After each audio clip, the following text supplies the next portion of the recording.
Good morning, ladies and gentlemen. This in-service training for teachers for school year 2023-2024. We understand that there are topics being suggested. And to mention a few of these topics, we have like Safe Spaces Act, that's Republic Act number 11313. DepEd Child Protection Policy, that's DepEd Order number 40 series of 2012, and Child Rights Policy, adopting the rights-based education framework in Philippine Basic Education, or DepEd Order number 31 series 2022. We also have policy guidelines on the implementation of the comprehensive sexuality education, which is DepEd Order number 31 series 2018. So we understand we are facing a situation wherein it's very alarming to know na mas maraming mga kabataang nabubuntis, which we call yung teenage pregnancy, and we have to address that one. But of course, it's also alarming that there are also sexual abuses, which are being committed at present, and they have to be addressed. That's why we have Safe Spaces Act, which is Republic Act 11313. At sa video na ito ay isi-share natin yung unang grupo ng mga possible acts which are violative of Republic Act 11313. Kasi mahaba itong batas na ito at maraming mga groupings ng possible offenses dito sa batas na ito na pwedeng mangyari sa opisina, sa workplaces, and education and training institutions, aside from other places. Let's proceed.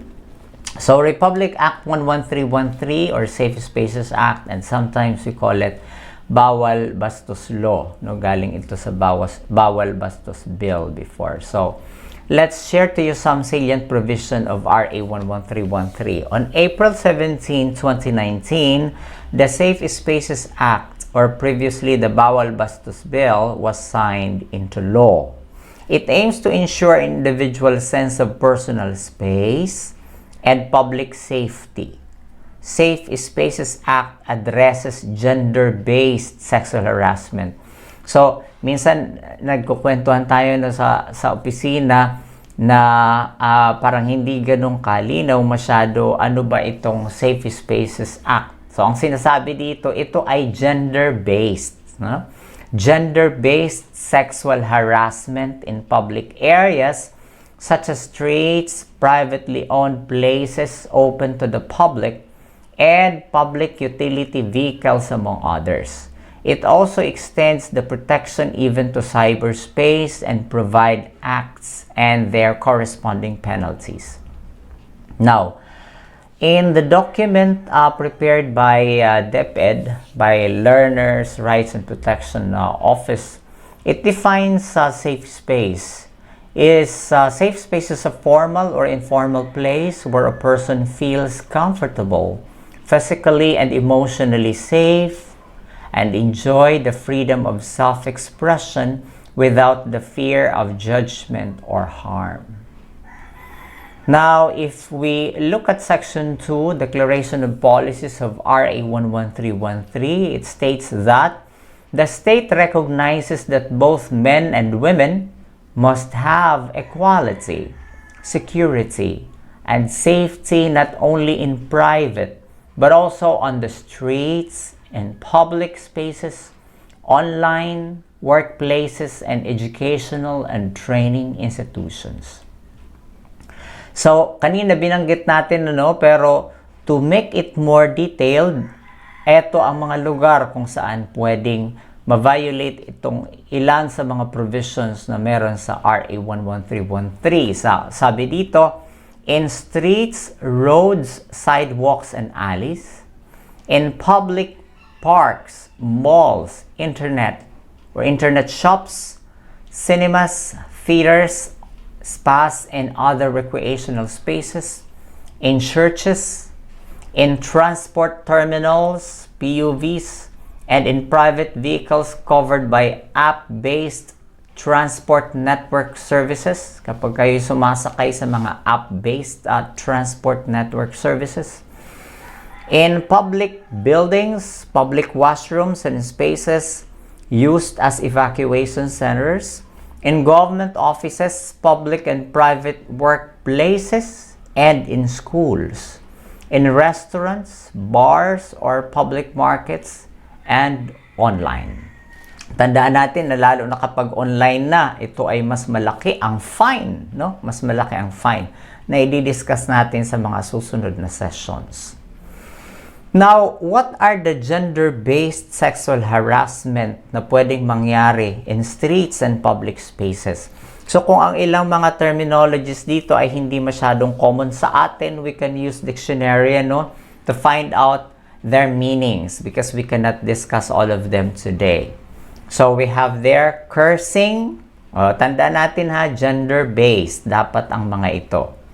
Cursing, wolf whistling, cat calling, leering and intrusive gazing. Ayan. Pag tumitingin tayo sa bahagi ng tao, saan tayo nakatingin. Ayan. Yan by with malice or wala. Ayan. So, kahit sa pagtingin, we have to be very careful. Taunting, unwanted invitation. Yan, makulit. No? Sa pag-i-invite. Misogynistic. Pag sinabi nating mga misogynistic, ito yung mga sinasabi natin, for example, against women. No? Transphobic. May takot sa mga trans, no? Transgenders. Homophobic. Ito mga terminologies or salita na may takot sa homosexuals. Sexist slur, persistent and unwanted comments on one's appearance. So we have to be very careful na magsalita about the appearance of the person. Because that may possibly have a possible violation of the provisions of this act. Then, relentless request for one's personal details, such as names. Pag interested tayo sa tao, paulit-ulit hinihingi natin ang kanyang personal details, no? Kapag alam nilang batas na to, pwede tayong ireklamo, no? Name, contact, social media details or destination. The use of words, gestures, or actions. Gusto kong balikan ng konti itong name, ano bang pangalan mo, contact details mo, social media details, or destination. So, kapupunta, taga saan ka. So, bawal itong hingin, lalo na kapag hindi naman kayo close magkakilala. No? And depende sa dating nito doon sa tao. If you are encroaching already sa personal space ng tao and personal safety and hindi na siya comfortable. So that is not good practice. The use of words, gestures, or actions that ridicule on the basis of sex. Kailangan maging maingat tayo sa ating words and gestures, no? That may ridicule on the basis of sex, gender, or sexual orientation. We have to be careful of our words and the terminologies we utter, no? Identity and or expression, including sexist, homophobic, and transphobic statement and slurs. Ito, gusto nating bigyang diin, the persistent telling of sexual jokes. So, kung dati ang sexual jokes ay okay lang, no? At present, hindi na. Dahil ito'y malinaw na violation kahit tingnan natin ang Republic Act 7877, ang Anti-Sexual Harassment Law, at yung expanded version nito, which is now the RA 11313 or the Safe Spaces Act. The persistent telling of sexual jokes, especially in the office, ay hindi siya ina-allow. Makikita natin dyan mamaya kahit sa document issued by the Civil Service.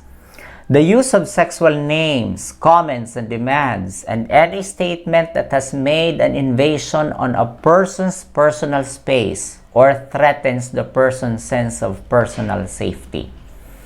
So, Yung binabanggit ko kanina doon sa 7877, it says here posted 25th of November 2021, the Civil Service Commission urged government employees to be vigilant about their behavior as it reminded them on the stricter rules governing sexual harassment.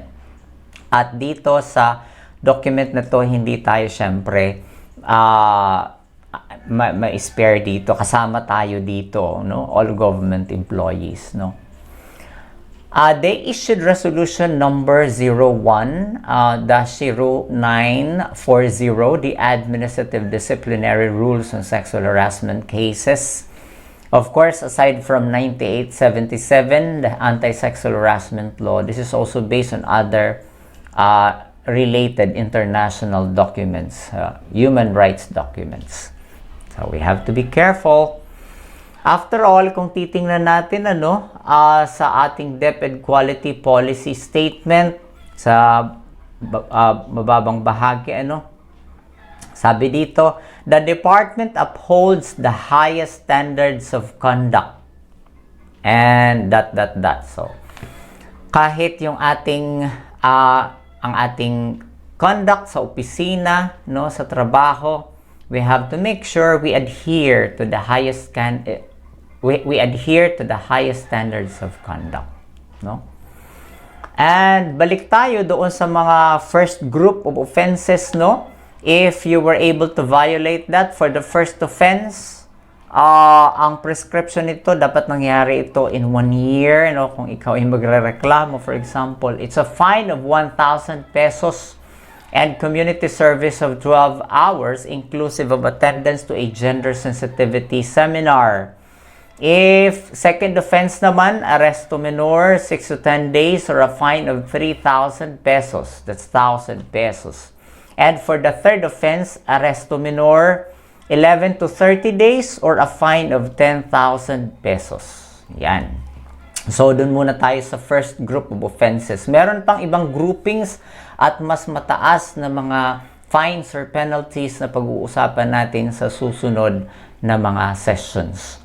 So, sana instead na tawag nito, ma-violate natin yung ilan sa mga or yung mga provisions doon, na ipinagbabawal na ginagawa, maaring ginagawa natin dati. Instead, maging careful tayo sa ating mga activities at sa mga sinasabi. Sabi nga sa Ephesians 4:29, it states here, do not let any unwholesome talk come out of your mouths, but only what is helpful for building others up according to their needs, that it may benefit those who listen.